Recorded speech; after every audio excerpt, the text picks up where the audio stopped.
Okay, so it's always a good idea to start with reference, to just look at some good real world reference for whatever you want to make. And in terms of just the shape and the sort of the structure and everything, these three top ones are kind of like my main reference. I really like like the cracks and the shape language and everything in here.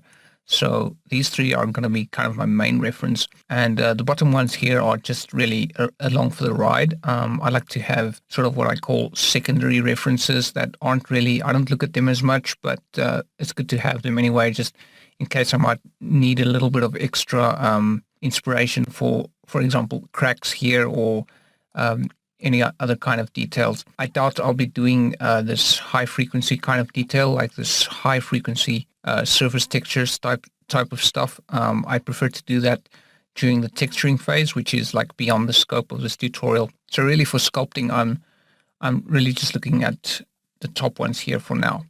But it's always good to have a lot of reference, and in fact, I probably don't have enough.